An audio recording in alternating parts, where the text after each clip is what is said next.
The Jewish people and the state of Israel are facing today a narrative war.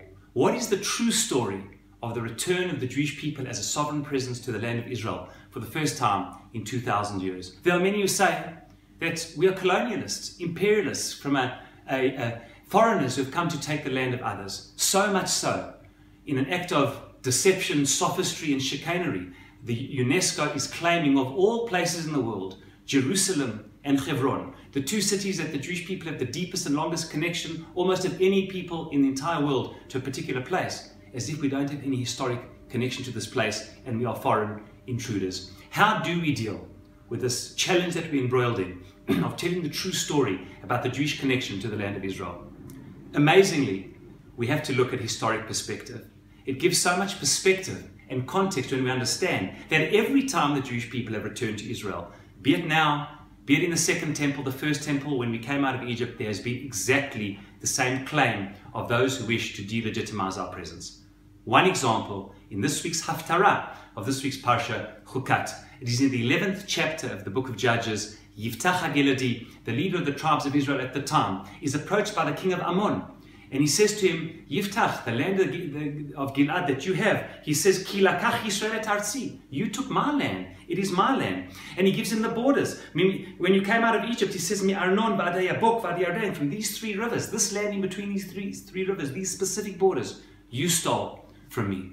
And incredibly, what does Yiftach do in this week's Haftara? He explains to him with historical accuracy why it is simply untrue that the land that the Jewish people took, Bnei Israel at the time, indeed belonged to the Ammonites. A, historical accuracy. And secondly, he says to him something which was as pertinent then as it is today. He says, where have you been for 300 years? If this is a claim that you have had going back 300 years, how come you didn't open your mouth for 300 years? How come you never once said it? That's what he says. Shlosh mot shana, he mentions exactly that. He says, Shlosh mot shana u'madua lo itzaltem ba'etahi. You've had this claim for 300 years. Clearly, this is not based on truth.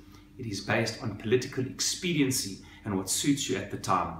Just like then, so too today. And just as we overcame then and stuck to the historic facts, found a way to deal with it and to overcome, so too today we should be up for the challenge in finding the ways to deal with it. But it is so important to understand that from a historic point of view, this is what happens. It is not a new phenomena. It is an old new phenomena attacking the foundations of our rights to the land every single time we come back. And just as we overcame then, and just as we read about a 3,000-year-old story in the prophets of how we overcame the challenge then of the king of Ammon, may we continue to tell our story with truth, with confidence, with relevance, that it should be a transformative story and really establish the Jewish people in the state of Israel as the great story of our time, a light unto the nations, a state which is a beacon of light in a tortured region. That is the true story, and that is one whose grandeur and greatness remains to be told.